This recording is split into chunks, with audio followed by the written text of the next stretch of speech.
Hi, I'm Christy Turner with DementiaSherpa.com. I am your Dementia Sherpa guiding you through rough terrain. Hi, thanks for coming in. I appreciate it. So today I am calling out to all the overwhelmed care partners out there, and I bet there is more than just twin mom, although your handle makes it sound like you could be overwhelmed for a number of reasons. What a blessing though to have twins. So I was watching a fantastic scope earlier today by the amazing Cynthia Bazin. You can find her at the Smart Chick on Twitter or on Periscope. And she was talking about overwhelm. Hi, Nano. Thanks for coming in. And of course, everything I see or hear, I always relate it back to dementia because that's what I do. And what is this like for people in our world who are dealing with dementia? And I think overwhelm is one of those things that happens pretty much all the time. It's very easy to get overwhelmed. And the kind of overwhelm that she was talking about reminded me of my very first day as a professional. And when I say I sucked, I'm just barely scratching the surface. I was horrible. If you had seen me in action on my very first day, you never, ever, ever would have bet money that I would have ended up doing this as a career professionally. So the reason I'm sharing that with you is not so you go, why am I even watching her if she has no clue what she's doing? I assure you that was 15 years ago. I've learned a whole bunch since then. Obviously, I've had a lot of time to figure out what works, what doesn't work. And that's where I always try and save you some grief, is so that you don't have to mess around with trial and error. That's exactly right. Everyone starts somewhere. That's true. So I think one of the worst things is trial and error. And you know, to some extent, we go through it in life and that's the way that it goes and that's okay. But for me personally, if I can find somebody who's already been there and done that, got the t-shirt, then just tell me where to buy the t-shirt, right? Because I like the shortcuts. Hi, Diaz. Thanks for coming in. So that's what I was trying to do for you, because I always say, you know what, this disease process is difficult enough. You don't need to mess around with trial and error, cross your fingers, hope for the best. You don't need extra layers of difficulty. You don't need that. You already have enough stress going on in your life, right? Somebody you love already has dementia, so you don't need an obstacle course to get through. It can be so overwhelming. And so, exactly, don't reinvent the wheel. Thank you.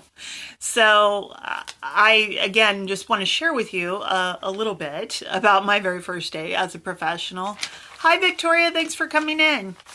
And, at that point, I was not specializing in dementia that very first day. So, I was given very little on what to go on, what to do. And honestly, it showed. I did a bunch of stuff wrong, not because I didn't have the heart for it. I definitely have the heart to work with this population, but because I just didn't know what I was doing. I didn't know any better. And so that's one of the things that I've long believed, like when I was a memory care director.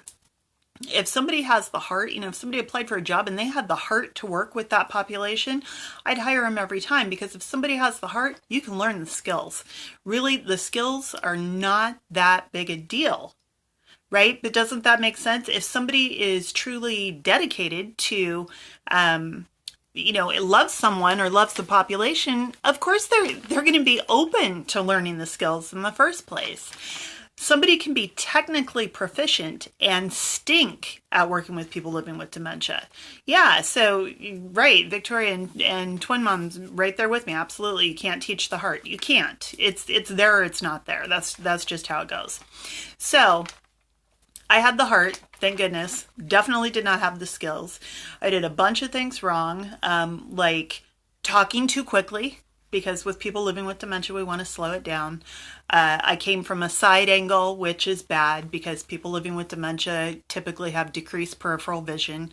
So I came in, from the side. That was a train wreck. I came up on him kind of like out of nowhere. I was walking at a pretty quick clip. So that was, it was really good for my feedback loop, Victoria. Absolutely it was. So all of these things basically led to me getting smacked in the jaw. That was the outcome of that encounter. So that was not good.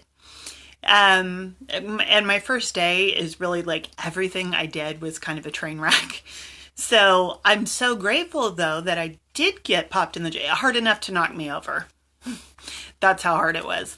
So I'm really grateful that that happened, because that's the only time I've ever been hit. So I was kind of a quick learner on that. Like, okay, that didn't work. Let's try something different. I knew I needed to get better fast, real fast, because what I was doing wasn't working. So that was one piece. Then later in the day, and at this point, I was just...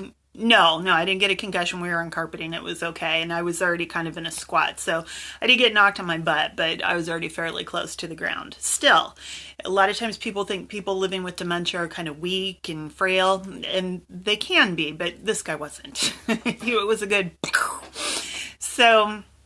Later in the day, this poor lady, she came up to me and she was doing this, and she was like, honey, I just don't know where I'm supposed to go, and this is my first day here, and can you help me? And I said, sure, of course, what can I help you with? And she said, I don't know where to go. And I said, okay, well, how about your room? She said, yeah, that'd be great. I said, okay, what's your room number? Because duh, right? I had no clue what I was doing.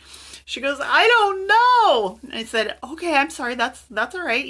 I'm thinking to myself, I can figure this out. That's okay.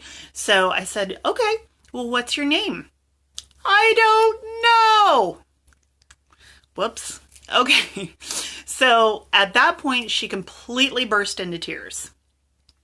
And this was the part I did right. I very empathetically burst into tears right along with her, because I had it too. And it's like, I'm so sorry. It's my first day too. This is terrible. Don't worry about it. We'll figure it out. So I didn't know at that point, when somebody is doing this and their voice is kind of shaky and they're little kind of rocking back and forth, they're pacing, that's a sign that they're really anxious. Things are not going well. So the first thing that I should have done was really energetically connect with her, reassure her, give her a hug, let her know it's okay. I'm going to help, not start peppering her with questions, right? So, and of course, we found her room the way we would have whether I'd asked those questions or not. We walked around until something looked familiar. Ta-da! My point being, my very first day was very overwhelming. Okay? So it was not good. Hi, Shelly. Thanks for coming in. And I think I saw Reagan come in earlier too, so thank you. So it can be overwhelming, and it can happen very quickly. And for care partners, I think one of the hardest things is, wait, what are you going to do? Where are you going to get some relief? Thanks for sharing, Shelly. I appreciate that, right? Hi, Reagan. So yes, it was definitely a steep learning curve, twin mom. But blessedly, time went on and I got really good at this. And I love the fact that I'm really good at this, because that means I can help other people be really good at this, right? Again, I don't think you need any extra layers of difficulty. You just need to know what works. And I'm like that with pretty much any area of my life. Just tell me what works. I'll do that thing. I don't want to mess around and kind of figure out like, oh, okay, these 40 other people or these 40 other ways don't work. So, I don't want to keep messing around. I'm not a scientist. I'm not into trial and error. Thank you so much, Reagan. I appreciate you saying that. Hi, Dawn. Thanks for coming in. So I know, as a caregiver, as a care partner, as a carer, I don't know if we have any British viewers right now, but they say carers there. I like that. Sometimes the first thing we got to do is let it all out, right? Got to take a deep breath. We got to just, And,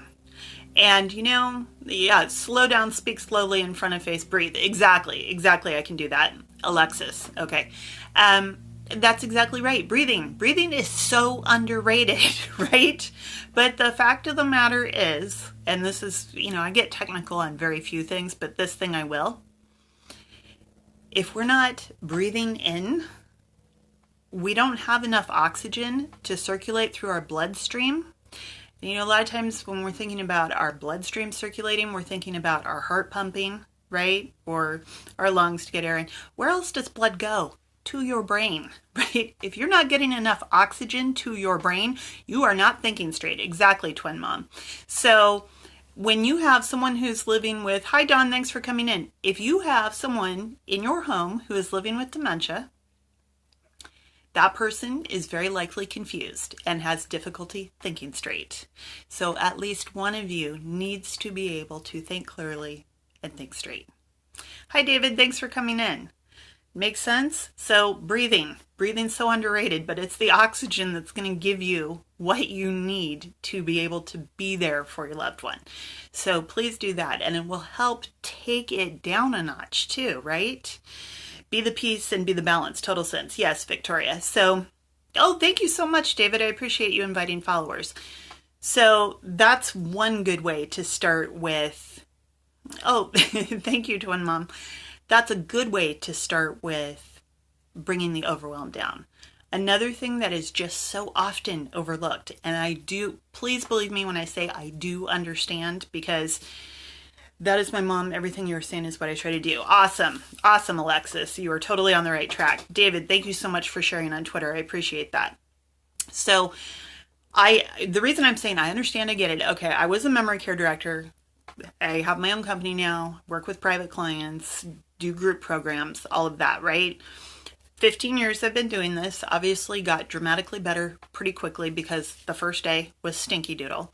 So at this point in my career, I have worked with 1,045 people living with dementia. And on top of that, I have gone through it in my own family 5 times. And then in my professional capacity, I had 2 other people that I worked with as a guardian. So to me, that's like elder adoption. So they became part of my family too. So 7 experiences in my own family, 1,045 professional experiences. So when I say like, I get this is so overwhelming, I feel you. I do. I promise you I do, because I've been on both sides of it. I really do understand.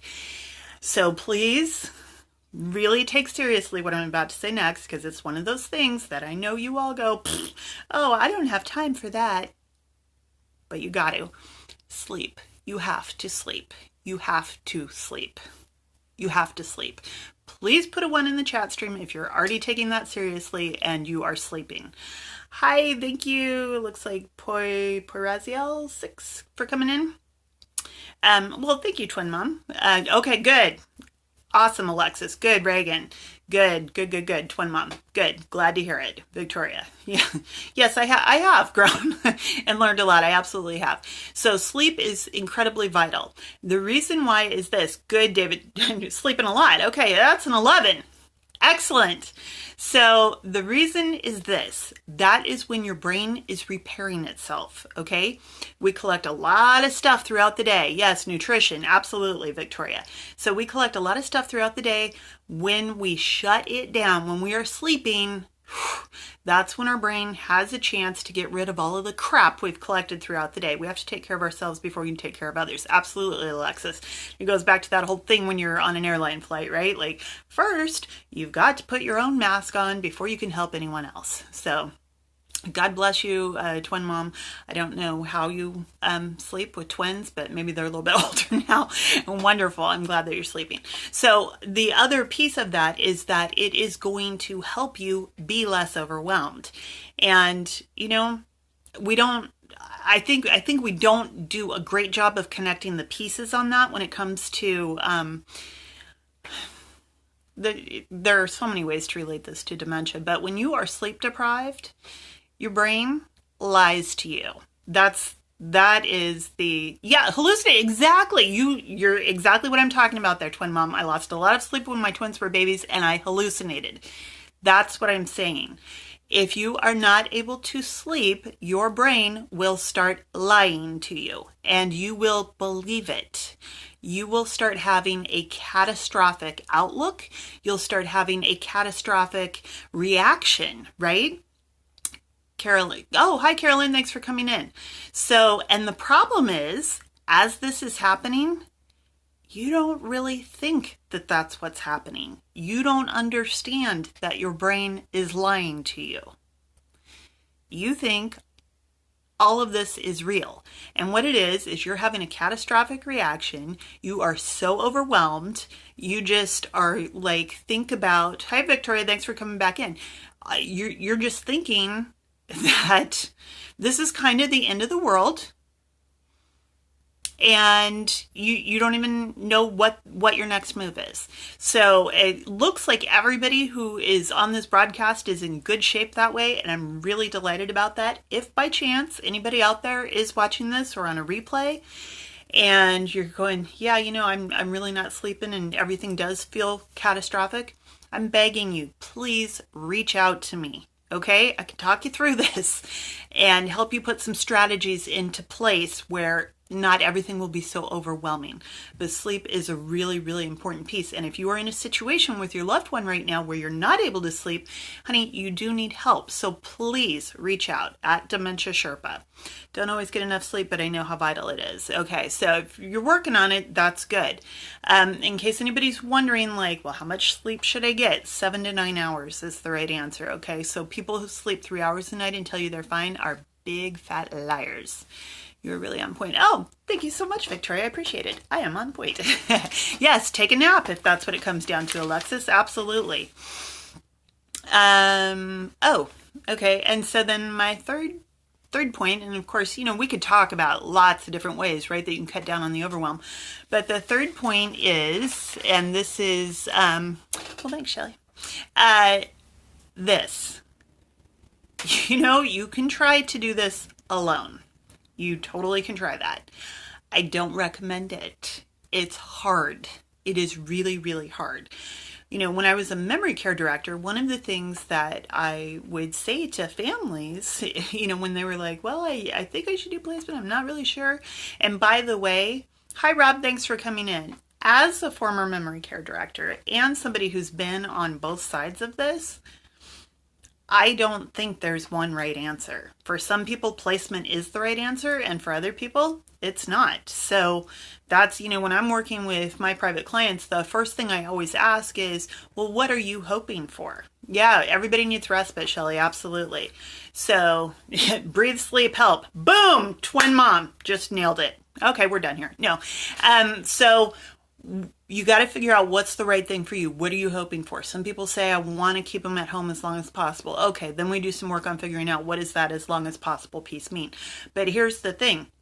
You have got to get help. And if you are feeling like you can do it all, then why would, memory care exist for a reason, right? And that is for people who maybe, because the sleep cycle, when people are living with dementia, their sleep cycle gets disrupted. So some people can be up for 24 hours, or they only want to be up from 10 p.m. to 8 a.m., right? And then they sleep the rest of the day. What's the beauty of them being in memory care? Well, there's fresh staff every 8 hours. The other 16 hours of the day, they go out and live a life and have a family and recharge their batteries. They sleep, right? Yes, you're headed for a big wipeout without help. So I will just end this on a story from my own family because nobody in my family watches my scopes. So how lucky is that? I had a grandpa and my grandma and a grandma that were not married to each other. They were different sides of the family, die within 2 weeks of each other. Okay. And so my parents were many personalities, variable options for self and other care. Yes, absolutely. So my mom had been taking care of my grandma at home in my parents' home, right? Did a spectacular job. My grandma lived there for the last 5 years of her life. She had Alzheimer's disease, and she truly died of disease progression. She had it for 19 years, which is, fairly unusual as far as somebody going that long, but it can last up to 20 years. So, and that's another thing that I always say is, we're talking about a disease process that goes anywhere from 2 to 20 years. So for the love of God, forget about the love of God, for the love of yourself. you gotta have a plan. You gotta think long term, because if you're in a bad situation, like a situation where, like, let's say your loved one something has gone completely wonky doodle and you don't know what to do, that 1 minute can feel like 2 years. So let alone 2 actual years or 20 actual years or, anything in between. Typically it's somewhere between 7 and 12 years. That's the typical length of time we're looking at. But anyway, so my mom took care of her mom in their home in my parents' home for the last 5 years of her life. So the last 6 months of my grandma's life, literally 6 months almost to the day, she was on hospice. And so then my dad's dad died. And this was 2 weeks before it ended up that my grandma died. And those grandparents lived out of town. And so my mom said, well, I guess you're going to have to go to the funeral without me, to my dad. That didn't go over well, as I'm sure you can imagine. No. The reason why my mom said that is because all this time she had never felt comfortable having anyone else come in to help. Because no one could take care of my grandma the way that she could. That's what she always said. And you know what? My mom was right. No one on the planet could take care of my grandma the way that my mom could. But I could take care of her the way that I could, right? I can't do anything exactly the way my mom does because I'm not my mom. So that is the same, that's true for all of us. We can't do anything exactly the way somebody else does something. That doesn't mean that they're wrong. That doesn't mean it's the wrong way to do it. It just means that it's different, right? So, thank you, Victoria. So please don't end up in that situation. What happened, the outcome of this was, I was a memory care director at the time that it happened. And so I asked one of my nurses who, the same day as the funeral, she had that day off, I asked if she would come do private duty. And she did. And, then my mom was able to relax because this nurse was, one of mine, so to speak. So she knew that, she was highly trained in all of that. But you don't want to get into that kind of situation. You know that it ends up being some unnecessary overwhelm and friction, and it's just, you don't need to go there, right? So if you are feeling overwhelmed, breathe, number 1. Oxygen to your brain helps you think straight. Number 2, sleep. It lets your brain repair itself. Number 3, please reach out for help. I'm here. That's why I'm here. Truly, that's why I'm here, because I can help you. I think, my opinion, of course, is that I have a lot of really great stuff on my website, a lot of really great blog posts. I think I have some pretty awesome videos on YouTube. I think I have great content on Instagram and Google Plus and Facebook and blah, blah, blah, blah, blah. Pretty much all of the social media platforms except Snapchat, which I always say is for the kids. But I am here to help you.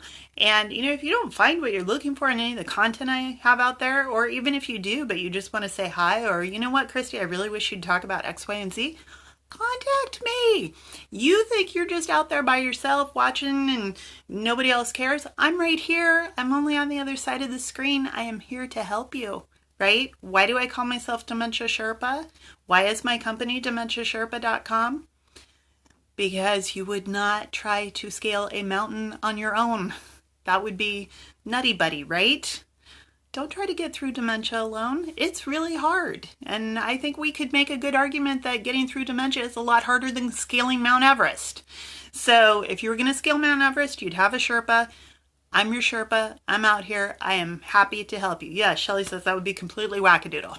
So I am here to help you. All you got to do is reach out. Happy to talk, happy to chat, email, whatevs, whatever works for you. Please take care of yourself. If you're feeling overwhelmed, remember you always, always, always, always have a fan in me. I am rooting for you, I am cheering you on, and you are never, ever, ever alone. It just feels that way, and that's because your brain's lying to you because you're probably sleep deprived. So get some sleep, breathe, and reach out because you're never, ever alone, I promise. So thank you all so very much for coming in. I appreciate it. Have a fantastic rest of your day. Absolutely my pleasure. Thank you, Twin Mom, for being here. Thank you so much, Shelly. Appreciate it. Thank you, Reagan. I appreciate you being here. I know a lot of people shared out with their followers, so thank you so much. Really appreciate that. Bye now.